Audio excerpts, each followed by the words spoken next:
Hello and welcome back. I'm Shelf Unit and this is my continuing Let's Play of Shadowrun Hong Kong Extended Edition. So, last week we completed our mission and we, spared the plastic-faced man. So let's go back and face the music from Auntie.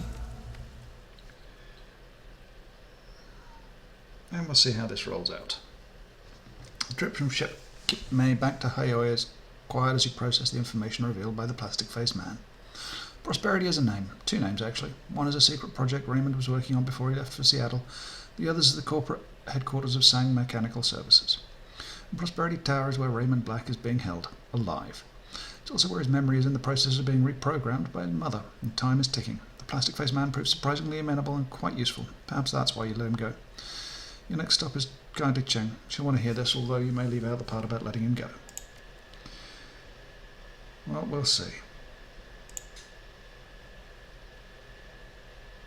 We shall see.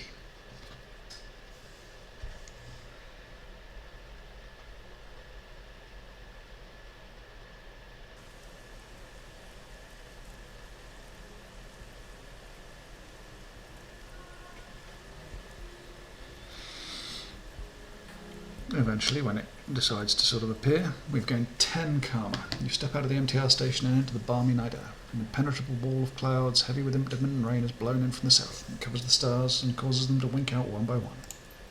You can smell something on the air, something electric. The wind whips up around you and the clouds begin moving in a thick grayscale swirl. The spiral builds and grows, shimmering with faint amber light. As you watch the clouds roil in the sky, the sounds of the city retreat. A bubble of soft white noise replaces them, wrapping them around your head and reflecting your own heartbeat back on you. You look down from the clouds to see the lights of the docks dancing in a warm, saturated blue. Take a trid shot.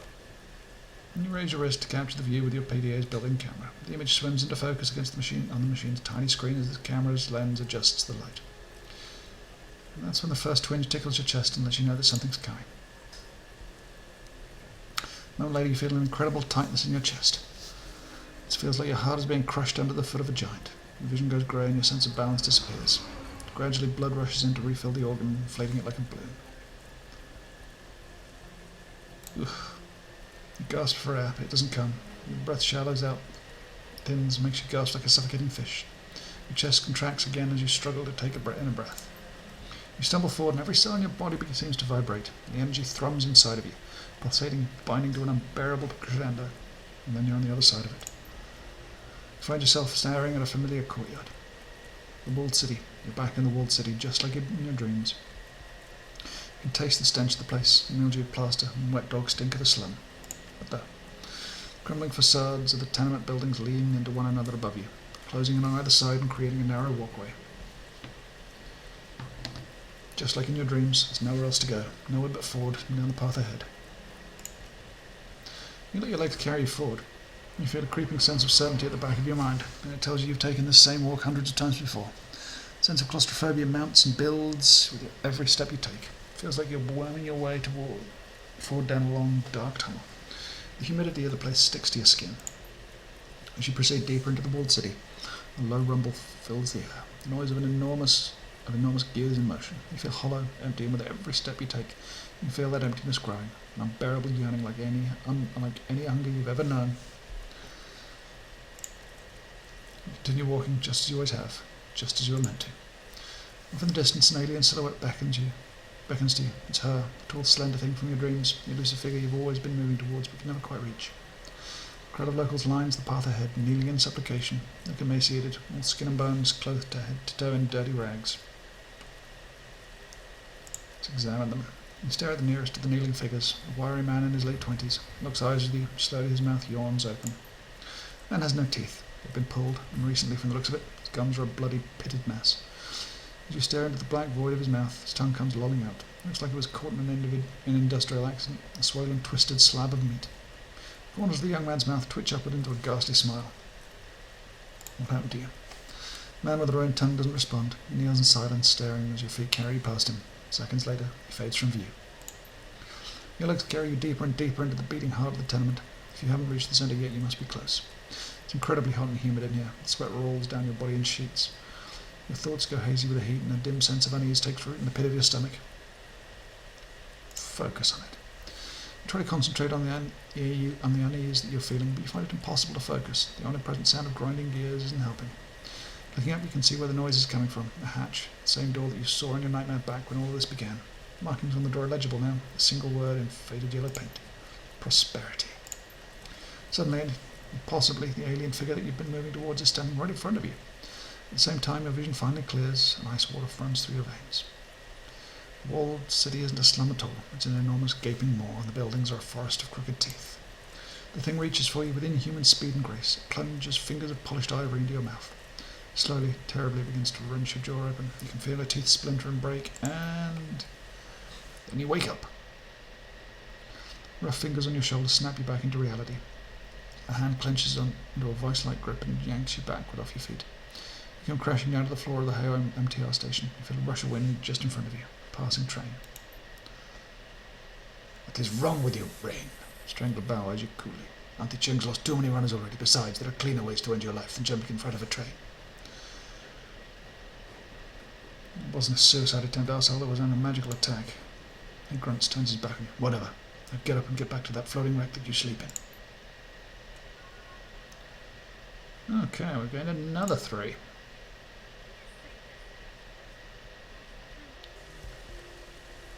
Let's level up our buddies.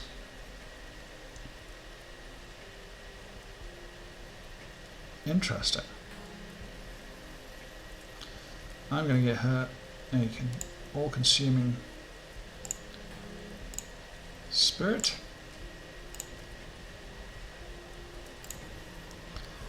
This guy is going to...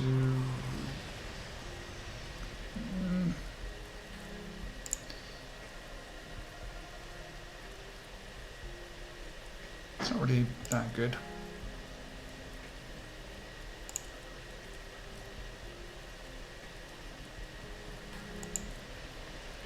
Confirm him for that. Big Dunk can do...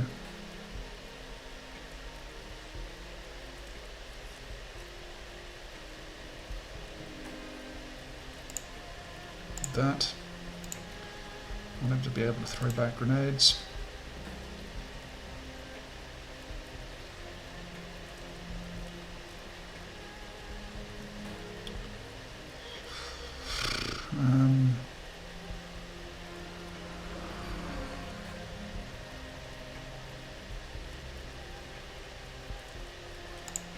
Pain suppression.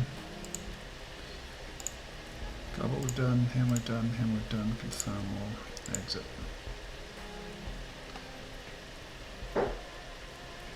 And for us, what can we do? Got 16 points.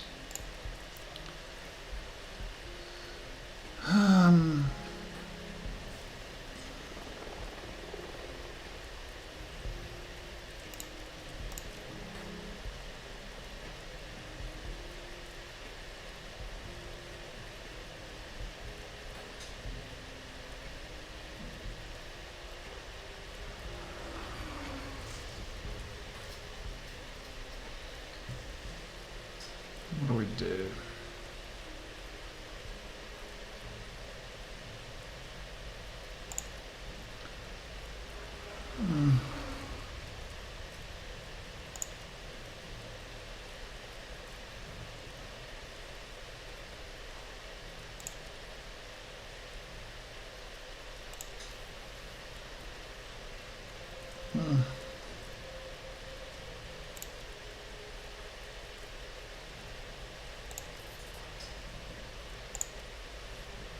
Increase that, we've got 8 points to spend.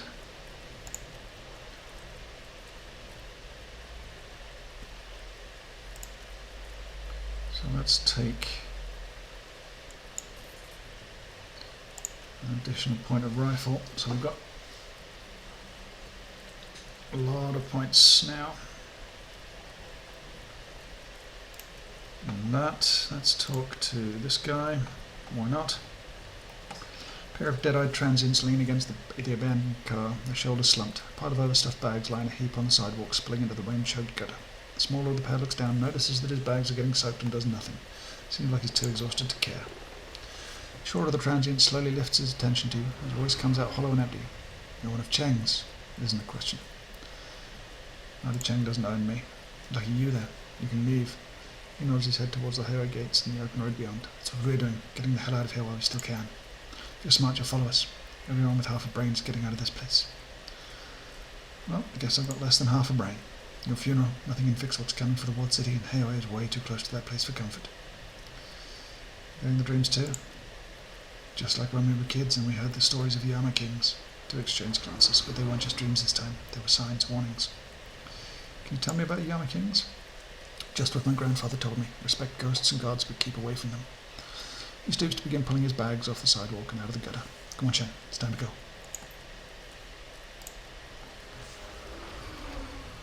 Okay, this is a human refugee. A pair of men refugees from the looks of them stand near the city entrance. They're absorbed by the conversation, voices low. The elf sways nervously as he speaks, but the human is steadfast. His gravelly words are harder to make out than the elf's, but you can hear the agitation in them. Neither man seems aware of your presence. "Telling you, first chance we get, we've got to get out of here. Leave the country. Things are so backed up that even if the walled city were gutted and cleaned tomorrow, we'd still just be wading through the fallout. Prejudice wouldn't just disappear." The elf's head dips up and down in agreement. I know, you're right. You always are. I spoke to my sister. She's on board. Didn't take much convincing either. Those few of us who know about the monsters don't want to be anywhere near the city. Things like that, they'll leave a mark on the place. It'll never be right again. Did you say something about monsters? Monsters? No, you must have misheard me. No monsters here, only corporate tyrants. What a silly thing to say. Monsters. He lets out a forced chuckle. "That's right, monsters." He keeps his voice low without breaking eye contact. He leans in towards you. "The Yama kings." He pats his back of his flustered friend. "It's all right, Lon. Might as well start talking about it. Not everyone's going to believe us, but those who do can prepare themselves, like us." Lon sways uncomfortably, but dips his head up and down in agreement. The man continues. It started as a whisper, a rumour. The Yama kings are coming to feast on us, the walled city. Well, we took it for what it was, superstitious bullshit. That is, until things started happening.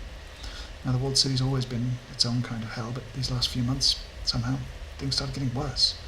People got more aggressive. Others started to spiral emotionally, and our dreams got more intense, more frightening. It's the Yama kings, we're sure of it. They're going to destroy our souls and eat our bodies. We have to leave, but there are so many people who can't. I just wish we could take them all. You're on. A small tremble shakes his willowy frame. Impossible, Lon. Most we can do is save ourselves. Let's just concentrate on getting out of this alive, all right? Huron turns his hard gaze to you. "So now you know monsters, Yama kings, are descending upon us from their ethereal thrones, coming to rip our essences apart. The sooner we get out of here, the better."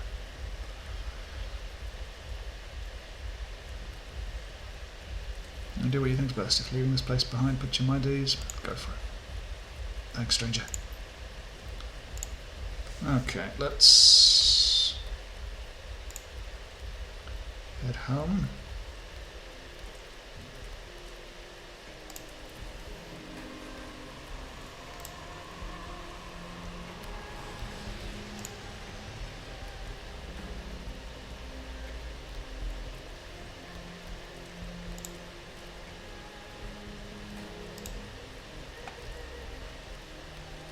Can we not go back here? Apparently not. Let's talk to these guys.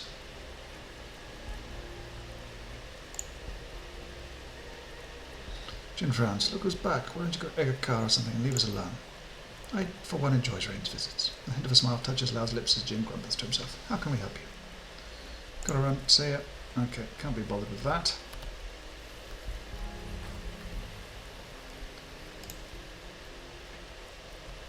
Let's go see Adi Chen.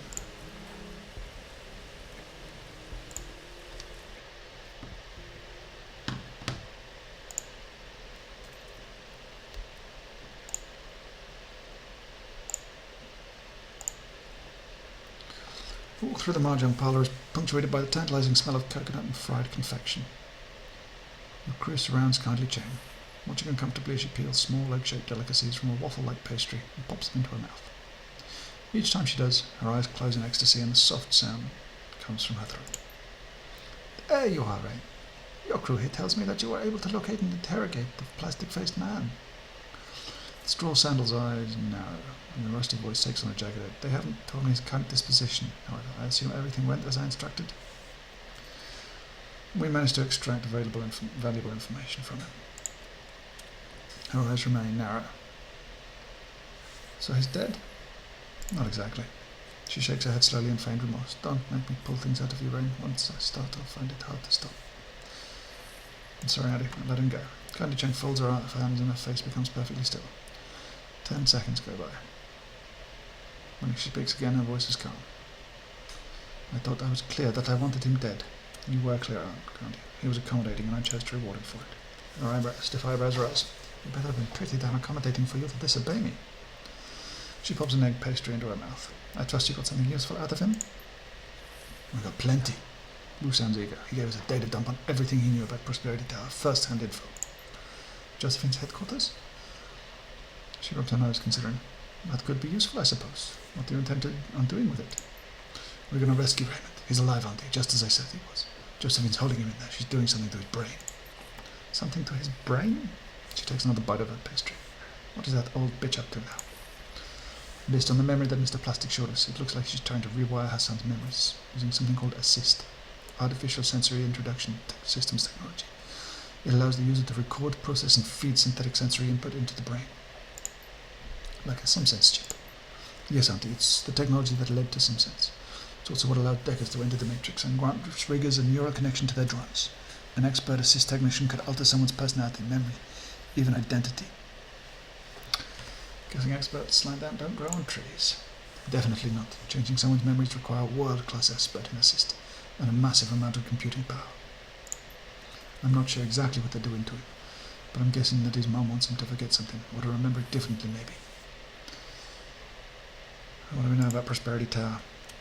Mr. Plastic dropped us a couple of terabytes of data on Prosperity Tower, right out of his brain. Isabel and I have been studying it. Lots of good intel to mine. Here.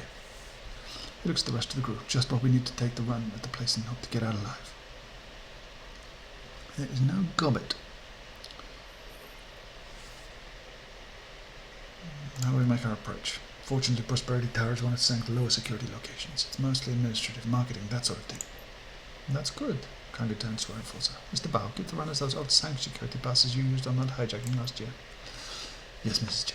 They'll get them. Those passes should get you through the lobby. The triad boss pokes a fingernail between her teeth and dislodges a piece of pastry. You still have to explain your presence ring, so don't expect just to walk on through. What about that junk data you held onto after the Wuzong roaming as well? Anything in there we can use? Good thinking, and I'm already ahead of you. I scoured the leftover Wuzing paperwork and found a way to change our status to special couriers. We can use that pose as a third-party Wuzing uses to deliver important packages. That'll work for a while, but we can't expect to stay in cover for long. One way or another, things are going to get hot. Loading dock sounds just like the edge we need. Let's do it. Okay, I'll get us booked into the Sang system and print off some matching papers. We'll need a van to make it look legit. Bao? Consider it done.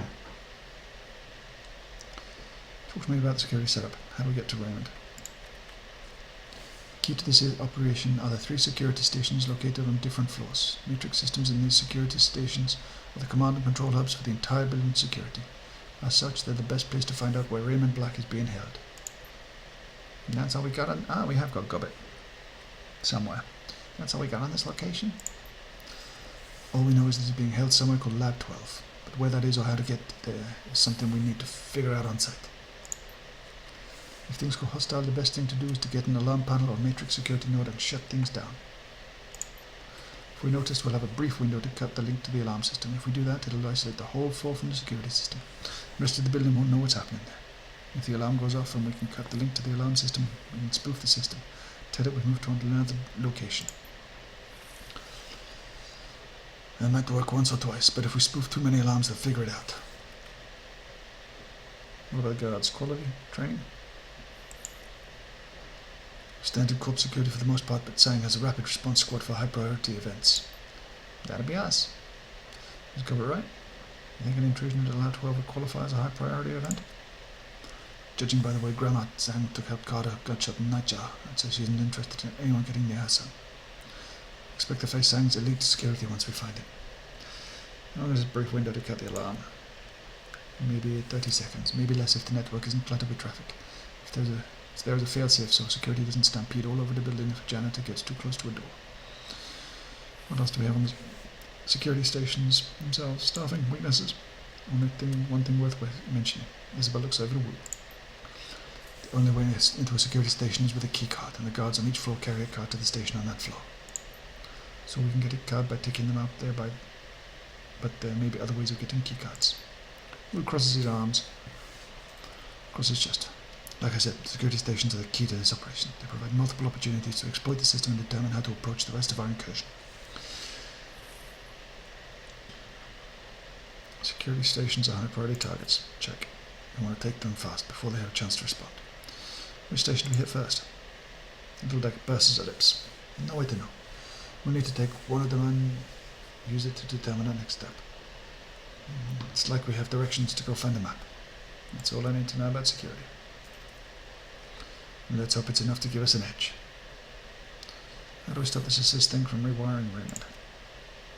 All we know is that an assist device is located on Lab 12. It's the only one in the building. Now I doubt that Grandma will just hand over the passcodes to her system if we ask nicely. So we'll need a Decker to access the assist device and eject him from the system safely before she scrambles his brain. Sounds dangerous. It's either that or leave him to Josephine. That can't happen. That's all I need to know. One other thing. Whilst I was helping Duncan verify as much of this data as I could, I decided to collect our marker with Bull and his team of runners. Cool. We need all the help we can get. Isabel looks up at Will, her eyes big around. Yeah, no kidding. Turns out Bull and our runner friends hit Sang a few months back, low rent, smash and grab for Audit Corp. But they got a quick scan of the building's matrix security before they routed it. They give us data flags and pinpoint where the security nodes are located inside of Sang's system. So when we jack into the security station, we'll be able to make a direct attack on the security node. Could just buy us the seconds we'll need to cut the alarm link. Nice work. Kinda cuts in, licking her fingers with loud smacking noises. One more thing, Ryan. While you're in her headquarters, look for anything we can use to incriminate or embarrass Josephine Sang. I want that. Something I can feed to an acquaintance on the executive council. Someone who stands to gain with it. Right after I rescue my father. She pops another egg into a treat into her mouth and her eyes closed tight with pleasure. Of course, my sweet, of course. Now, go to Prosperity Tower. She smiles wolfishly and give Josephine Sang my regards. Another 4.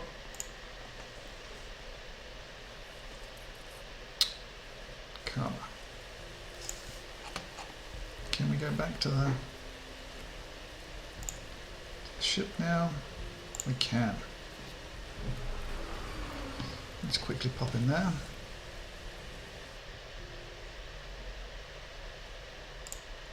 Let's quickly hit the computer. One unread message. Greenland, good luck with your whole what happened to my father. I think rough deal. Nothing else. I hope people responsible get what's coming to them, and my neural inhabited program helps you get some payback. Okay. Access. Get back. Walk away. Let's quickly chat with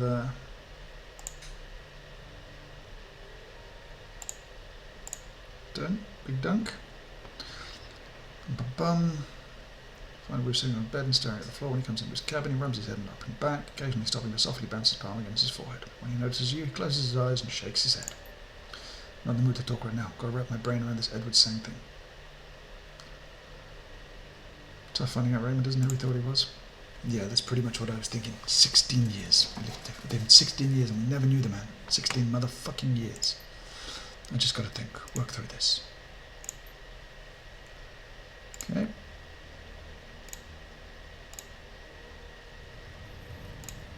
Let's talk to her. Isabel's out up long. Need something, I'm busy. Any thoughts on the last run? Nope, sorry. We're at talking shop, aren't we? Nice avatar. Good luck on you. Bum. Gotta go.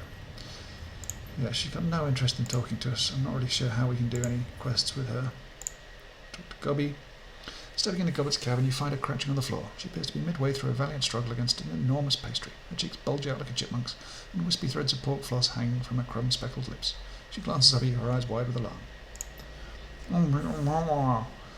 Her jaw works to manage the enormous quantity of crispy dough in her mouth, but she doesn't seem to be making much headway.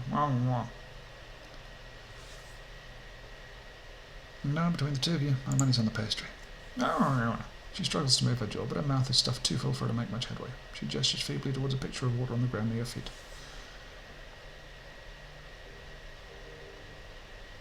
Hand her the picture. She tilts back the picture and sucks down its contents. As the water pours into her mouth, she's slowly able to work through the food stored in her cheeks. Finally, she lowers the water picture, coughing. Okay, yeah, note to self. The pastry terrace on Prince Edward Road makes them dry. She takes another swig from the picture, grimacing. Moist apple and green apple and jelly trot on my ass. That thing was like a desert made of pig. Maybe you shouldn't have tried to cram the whole entire thing into your mouth at once. I was challenging myself for science. It wasn't the whole pastry, it was just half of one. She lifts the remaining pastry for your inspection. The pork floss that coats the exterior looks almost festive. It's more reminiscent of a beige, curly tinsel than it is food. You want the rest? Thanks, but no, I was hoping we could talk. She drops the mango pastry into a clean pot on the floor. Suit yourself, I'll have it later. So, well, you might have been wondering where I went off to. Kind of disappeared for a while. You remember my story about that raft? Sick ship, well, You went there, I know. It's caught you on video. Oh yeah? Huh, kind of thought maybe you didn't know. Maybe you were worried about me. I mean, I was gone for a long time. You're my wise mentor, remember? If you needed my help, you'd have asked for it. Yeah, I would have. I handled it just fine on my own. Everything went down perfectly. A-okay. And by everything, I mean the raft. I sank the raft and everyone on it. Well, they deserved it. Sure did. There was some really, really sketchy stuff going on there. I mean, like, sketchy in a way that only a giant evil rat woman can be. You missed out on some stuff is what I'm saying. Well, I didn't get a chance to go. Any thoughts about the last run? I think we're closing in on the end here, Seattle. With the data we got from the plastic-faced man, Josephine's number's just about up. She grins, patting you gently on the arm. I just think you'll be able to get your dad back. It's got to be worth something, right? I can't believe you told Connie Cheng that we let the plastic egg go, though. I mean, we still have our skin, and we chained to a rock at the bottom of a lake, so I'm counting our win. But still, next time, just lie, okay? She gentle pats turn into slaps. The smile looks forced. I'm not joking, by the way. Don't do that again, seriously. So what else do you want to chat about? Nothing. Well, I mean, having looked into the game, it seems like apparently we could have gone on there with it, but I'm just not sure how we could have. We weren't given any options to go on these things. I mean, I'm sure we're missing out on loads of stuff, but and I'd like to go on it, but if we don't get the options to come up in conversation, what can we do? Anyway, that's enough for now. I'm going to leave it here. Thank you ever so much for watching. Next time we will go and probably head off to our final mission, or at least the first part of it. Thank you ever so much for watching. If you've enjoyed, please subscribe. If not, do not worry about it. Thank you again, and goodbye.